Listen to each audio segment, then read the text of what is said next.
যারা প্রচণ্ড লোনে জর্জরিত হয়ে আছেন, কোনোভাবেই লোন থেকে বেরিয়ে আসতে পারছেন না, বা আপনার ফ্যামিলিকেও এই লোনে জর্জরিত প্রচণ্ড চাপে আছে, কি করবেন? প্রত্যেকদিন পিপুল গাছের গোড়ায় বা বিশেষ করে শনিবার শুক্রবার অবশ্যই জল ঢালুন আর মিষ্টি প্রদান করুন। সেই মিষ্টি যত পিঁপড়ে মাছিয়েরা খাবে তত আপনার জন্য ভালো হবে। দেখবেন লোন শোধ করার একটা পরিস্থিতি জায়গা তৈরি হবে। কিন্তু ঘরে শুয়ে থাকলে কিন্তু সেটা হবে না। আপনি ওই ঢেলে এলেন আর ঘরে ঘুমালে আর না আকাশ কোন ভালো, তাহলে কিন্তু হবে।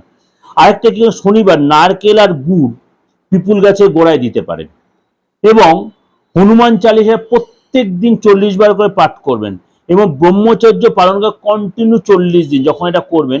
এবং নিজে যেই ঘরে থাকেন বিশেষ বেডরুমটা অবশ্যই পরিষ্কার রাখবেন। কোনো হনুমান মন্দিরে গিয়ে ছোলা আর গুড় অবশ্যই দেন মন্দির, আর মঙ্গলবার করে আপনি হালুয়া দেবেন। অবশ্যই দেখুন আপনি সেই জায়গাটাতে বেরিয়ে আসতে পারেন এবং